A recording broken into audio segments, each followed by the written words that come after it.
Madam जी आ गया।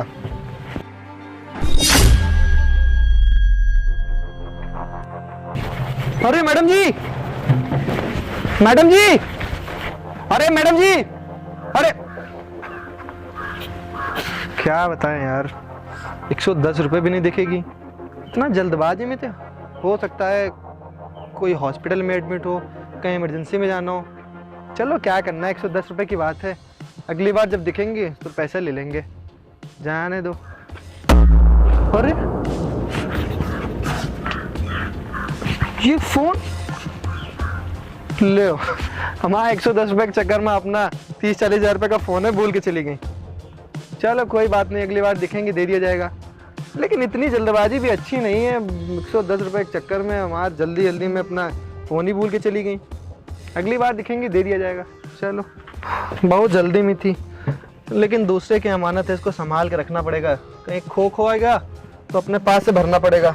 चलो दोबारा दिखेंगे तो दे दिया जाएगा। अपना काम करते हैं। चलो अच्छा हुआ, उस बेवकूफ को तो लग रहा होगा कि मैं गलती से भूल गई उसे पैसे देना। उसे क्या पता कि ये सब मैंने जानबूझ के किया। पूरे 110 रुपए बचाए मैंने। आज तो कुछ और ही कर लूंगी उसका। मौज ही मौज है। अगर ऐसे बेवकूफ रिक्शे वाले मुझे रोज मिल जाए ना, मेरा तो भला ही हो जाएगा। रोज सबको बेवकूफ बना के ऐसे भाग जाया करूंगी।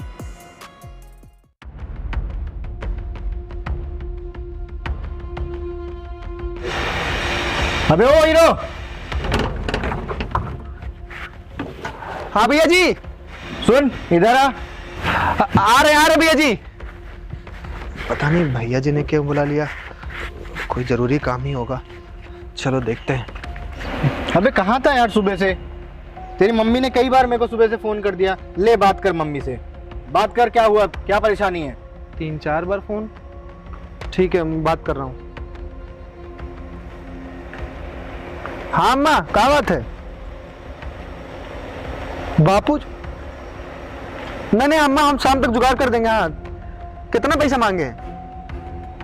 ठीक अम्मा, हम शाम को ऐसा करते हैं, ट्रेन के साथ में 10,000 रुपये लेके आते हैं। नहीं अम्मा आप बिल्कुल परेशान ना हो, हमारे पास पैसा है। हाँ अम्मा 10,000 नहीं, हमारे पास है बढ़िया 11-12 हजार रुपये, आराम से हो जाएगा इलाज।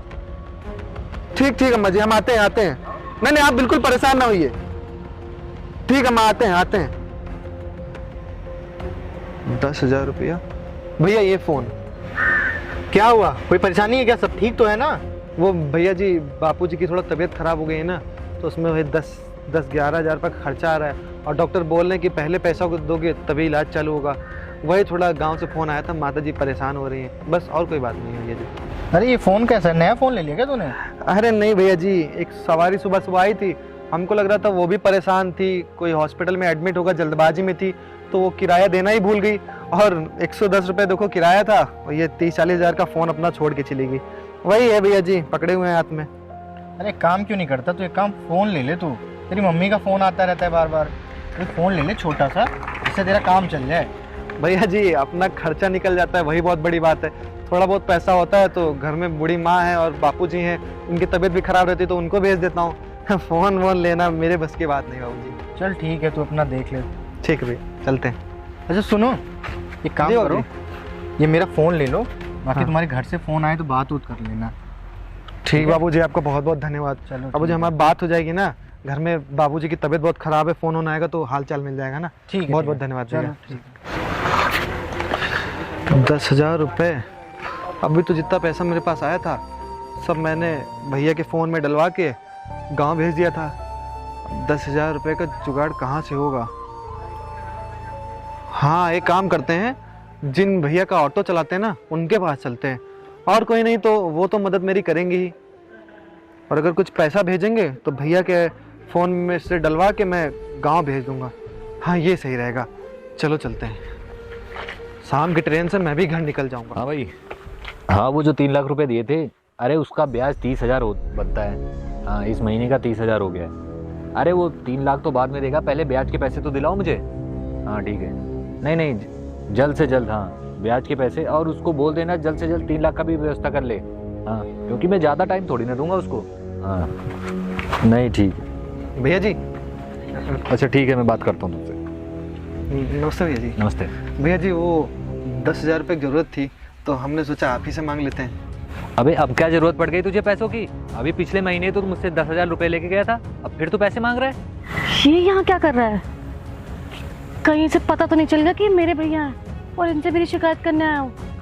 सुनती हूँ क्या बोल रहा है। तो भैया जी पिताजी की अचानक से तबीयत खराब हो गई। डॉक्टर ने बोला कि जांच वाँच करने में 10 से 15,000 रुपये खर्चा है। 2-4 हज़ार रुपये मैंने कमाई किए 2-3 दिन में मेरे पास पड़ा हुआ है, और अगर 10,000 रुपये आपसे मिल जाता तो बहुत मदद होगी। हमने 1-2 लोग से मांगा, लेकिन उन्होंने मना कर दिया। फिर हमने सोचा कि आपके पास चलते हैं, आपके सिवा हमारी कोई मदद नहीं करेगा। अच्छा, तो तू मुंह उठा के मेरे पास चला आया? अब और मैं किसके पास जाऊंगा? आपकी गाड़ी चलाता हूँ, आपका ऑटो चलाता हूँ, मैं 3 साल से चला रहा हूँ, तो सोचा आप ही मेरी मदद कर सकते हैं, इसलिए मैं आपके पास चला आया। चल ठीक है, पैसे तो मैं तुझे दे दूंगा, लेकिन तुझे पता है ना मेरा रूल, मैं पैसे तभी देता हूँ जब मेरे को कोई गिरवी सामान कुछ रखेगा तो मेरे पास, ठीक है? साहब हम लोग गरीब आदमी, हम क्या गिरवी रखेंगे? ऑटो भी आपका, वरना ऑटो ही गिरवी रख देते। अगर हमको इतनी पैसे की जरूरत ना होती ना, तो हम आपके पास आते ही नहीं। और हमारा कोई घर भी नहीं है जो हम आपको घर के कागज गिरवी रख दें। अरे देख, तुझे 10,000 की जरूरत है ना, तो कोई 15,000 की चीज हो मेरे को दे दे, मैं तुझे 10,000 रुपये तुरंत दे रहा हूँ। क्या सोचना इसमें इतना? भैया जी आप सही कर रहे हैं, आज के ज़माने में कौन ही किसी पर भरोसा करता है। चलिए ठीक है, कोई बात नहीं। हमने सोचा आप हमारी मदद कर देंगे, हम आपका इतने सालों से ऑटो चलाते हैं। कोई बात नहीं, हम कहीं और से देख लेते हैं। अरे रुक, ये तेरे हाथ में क्या है? ये फ़ोन दे दे मुझे, ये गिरवी रख दे और पैसा ले ले तुरंत। अरे नहीं भैया जी, ये फ़ोन हमारा नहीं है। वो आज सुबह सुबह ना जब हम ऑटो चला रहे थे, तो एक मैडम जी बड़ी जल्दी में थी, वो आई और उन्होंने अपना फ़ोन भी गिरा दिया और मेरे पैसे भी देना भूल गए। 110 रुपये, 110 ही रुपये किराया था उनका, तो इतना महंगा फ़ोन गिर गया। कोई बात नहीं, देखेंगे, मिलेंगे दोबारा तो वापस कर देंगे। लेकिन मैडम जी बड़ी जल्दी में लग रही थी, शायद उनको कोई बहुत ज़रूरी काम रहा होगा। ये उनका फ़ोन है साहब, इसको हम गिरवी नहीं रख। तो तू पागल है क्या? तेरा किराया भी नहीं दिया ना उसने, अब तेरे पास फ़ोन है, तू फ़ोन रख ले किराए की जगह, और ये फ़ोन मुझे ला, मैं तुझे 10,000 रुपये तुरंत देता हूँ। नहीं साहब जी, अभी क्या बताऊँ, मैडम जी मिलेंगी और उनको अपना फ़ोन मांगने लगी कि मैं तुम्हारा फ़ोन रिक्शे भूल गए, तो मैं क्या जवाब दूंगा? और वैसे भी भगवान देख रहा है, ये सब काम बहुत गलत होता है साहब जी, ये काम हम नहीं करेंगे, हम कहीं और से देख लेंगे पैसे का। ठीक है फिर तू देख ले। ठीक है सर।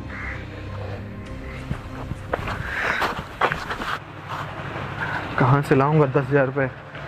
आज तक भगवान मैंने किसी का बुरा नहीं किया, मेरी मदद कर दो भगवान। समझ नहीं आ रहा पिताजी का इलाज कैसे करवाऊँ।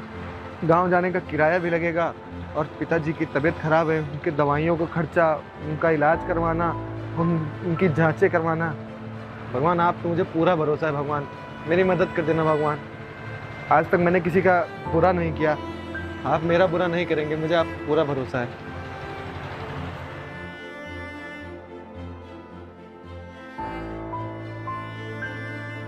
अरे भैया कहाँ रह गई थी तुम? मैं तो बस कॉलेज से आई थी। ये बताइए, अभी वो जो आदमी खड़ा था वो कौन था? अरे वो तो अपना ऑटो चलाता है, वही था, कुछ पैसे मांगने आया था, उसको कुछ अपने पिताजी का इलाज करवाना था, तो बोला था भैया जी 10,000 रुपये दे दीजिए, और तुझको तो पता ही है बिना वो कुछ गिरवी रखे मैं पैसा देता नहीं हूँ, तो मैंने उसको मना कर दिया, वो चला गया। हाँ लेकिन बंदा इतना ईमानदार है कि अभी उसके ऑटो में किसी ने, लड़की ने अपना फ़ोन कोई भूल गई थी, और उस लड़की ने ना उसको किराया भी नहीं दिया, लेकिन वो बंदा इतना ईमानदार है, बोल रहा है भैया जी जब तक मैं ये फ़ोन उसको नहीं दे दूंगा मुझे चैन नहीं मिलेगा। मैंने बोला फ़ोन मुझे दे दे, गिरवी रख देता हूँ, 10,000 तुझे दे देता हूँ, लेकिन वो है कि ईमानदारी का भूत उस पर सवार है, बोला जब तक उसका फ़ोन नहीं दे दूंगा। मैंने कहा ठीक है भाई, देख ले अपना। वैसे भैया आपको क्या लग रहा है कि वो फ़ोन बेच देगा? अरे नहीं नहीं, वो फ़ोन उसको बेचना होता तो पहले ही बेच चुका होता, या फिर मेरे पास गिरवी रख देता। बहुत ईमानदार आदमी है, वो फ़ोन बेचेगा नहीं, वो जब तक उस लड़की से मिलकर उसका फ़ोन वापस नहीं दे देगा ना, उसको चैन नहीं मिलेगा। खैर छोड़, क्या करना है हमें। ठीक है भैया, मैं ना अभी कुछ देर में आती हूँ, मुझे एक काम याद आ गया। चल ठीक है, कर ले अपना काम।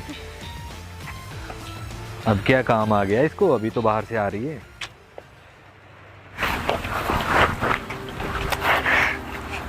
बताओ यार, मैंने इतने ईमानदार इंसान के साथ इतना गलत बिहेव किया, उस इंसान के मैंने 110 रुपये मार लिए और उसे बेवकूफ़ बना दिया। उसे तो ये लग रहा है कि मैं गलती से भूल गई उसे देना, पर उस बेचारे को क्या पता कि मैं जानबूझ के उसके पैसे मार के भागी थी।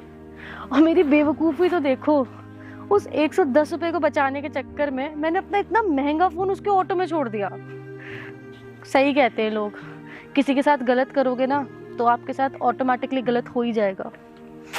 और वो कितना ईमानदार है, अगर वो चाहता तो मेरा फ़ोन किसी को भी बेच सकता था, उसके लिए कोई बड़ी बात नहीं थी। लेकिन उसने ऐसा नहीं किया, उसने इंतज़ार किया कि मैं एक ना एक दिन उसके ऑटो में वापस आऊँगी और वो मुझे मेरा फ़ोन वापस लौटा देगा। इतना परेशान होने के बाद भी उसने मेरा फ़ोन नहीं बेचा। इतने अच्छे आदमी के साथ मैंने इतना गलत किया। ज़्यादा दूर नहीं गया होगा, जाके उससे माफ़ी मांग लेती हूँ। भैया भैया, अरे भैया सुनना, 1 मिनट। अरे मैडम जी, हम आपको कब से ढूंढ रहे हैं। आप जल्दबाजी में ये फ़ोन जो है ना हमारे रिक्शे में भूल के चली गई थी और आपने हमारे 110-20 रुपये बने थे वो भी नहीं दी। चलिए किराए को कोई बात नहीं, लेकिन आप इतना महंगा फ़ोन छोड़ के चली गई थी। अभी मैं नहीं पाता, कोई और पा जाता तो क्या होता, आपका नुकसान हो जाता ना। अब मैं सुबह से आपका फ़ोन लेके घूम रहा हूँ कि मैडम जी कहाँ मिलेंगी, कैसे मिलेंगी, उनको ढूंढना है। एक लोग तो खरीदने की बात कर रहा था, मैंने इसको बेचा नहीं। आप ये फ़ोन अपना संभाल के रखिए और पैसे के लिए कोई बात नहीं है। वो भैया दरअसल ना मैंने जानबूझ के आपको वो 110 रुपये नहीं दिए थे। मुझे लगा कि मैं आपको वो पैसे नहीं दूंगी और वो पैसे मैं कहीं और लगा दूंगी, इसलिए आपने बहुत आवाज़ भी लगाई थी, मैंने सुना भी था आपकी आवाज़, लेकिन मैं जानबूझ के अनदेखा करके निकल गई थी कि मैं रुकूंगी नहीं और वो पैसे मैं कहीं और यूज़ कर लूँगी।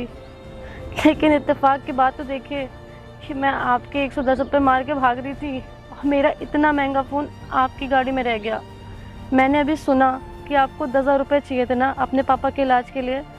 आप जिनके पास अभी आए थे ना वो मेरे ही भैया हैं, उन्होंने मुझे बताया। उन्होंने आपसे कहा भी कि ये फ़ोन आप गिरवी रख दो उनके पास, लेकिन फिर भी आपने नहीं रखा और मैंने ऐसे इंसान के साथ इतना गलत किया।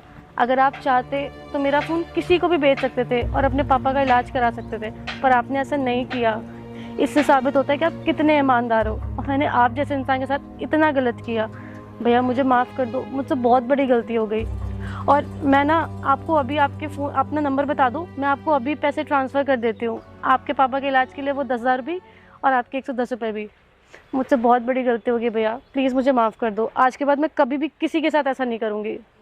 मैडम जी, आप इतने बड़े आदमी की बहन हैं, उसके बाद भी आपने 110 रुपए के चक्कर में ये सब किया। मैडम जी, मुझे तो लग रहा था कि जो बड़े लोग होते हैं वो बहुत ईमानदार होते हैं और उनके पास बहुत सारा पैसा होता है, तो वो सब ये छोटा मोटा काम नहीं करते हैं। लेकिन मैडम जी, पता नहीं आपने ये क्यों किया। आपके पास तो इतना सारा पैसा पहले से है। कोई बात नहीं मैडम जी, हम तो ईमानदार आदमी हैं। अगर हमको ये भी पता होता ना कि आपने जानबूझकर मेरा किराया नहीं दिया है, उसके बाद भी मैं आपका फ़ोन नहीं बेचता, क्योंकि हमारी थोड़े पैसों के चक्कर में ईमानदारी थोड़ी ना डगमगा जाएगी मैडम जी। चलिए कोई बात नहीं मैडम जी, आपका फ़ोन मिल गया, हमको कोई दिक्कत नहीं है। अब हम अपना जा रहे हैं, ऑटो चलाएंगे। मैडम जी, अरे भैया सुनिए, अपना नंबर तो बता दीजिए ताकि मैं आपको पैसे ट्रांसफ़र कर दूँ। मैडम जी ये लीजिए QR और हमारे 110 रुपये भेज दीजिए। हो गया भैया, ठीक। आपके 110 रुपये भी और 10,000 अलग से। 10,000 एक्स्ट्रा? मैडम जी आपने वो 10,000 रुपये क्यों किए? मैंने सुना था ना भैया कि आपके पापा की तबीयत बहुत ख़राब है और आपको अर्जेंट में 10,000 रुपये चाहिए, इसलिए मैंने किया। लेकिन मैडम जी हम इसका ब्याज नहीं दे पाएंगे और हमारे पास इतने सारे पैसे हैं भी नहीं, पता नहीं मैं आपको कब वापस कर पाऊंगा। कोई बात नहीं भैया, आपको ना ब्याज देने की भी ज़रूरत नहीं है। आपके पास जब भी हो ना तब आप दे देना, वरना नहीं, कोई बात नहीं है। मैडम जी आप ना हमारे लिए भगवान का रूप है, क्योंकि अगर 2-4 दिन में हम पैसे लेके गांव नहीं जाते ना तो पता नहीं क्या हो जाता। हमारे पापा की तबीयत बहुत ख़राब है। मैडम जी आपका बहुत बहुत धन्यवाद। हम जैसे ही इंतजाम होगा ना धीरे धीरे करके आपका पूरा पैसा चुका देंगे। कोई बात नहीं भैया, कोई जल्दी नहीं है, आप बस ध्यान रखो और मुझे माफ़ कर देना। ठीक।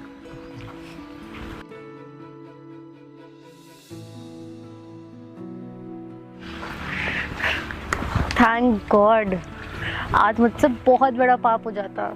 अच्छा हुआ मैं बच गई। किसी ईमानदार इंसान के साथ मैं बहुत गलत कर देती। आज के बाद कभी सोचूंगी भी नहीं किसी गरीब के साथ ऐसा करने का। बहुत बहुत धन्यवाद भगवान। मैंने गांव वाले नंबर पे पैसे तो भिजवा दिए हैं। अब पिताजी का उधर इलाज तो चलता रहेगा और मैं आज शाम की ट्रेन पकड़ के गांव निकल जाऊंगा। पापा का इलाज भी हो जाएगा और सारी दिक्कतें भी सही हो जाएंगी। बहुत बहुत धन्यवाद भगवान आपका।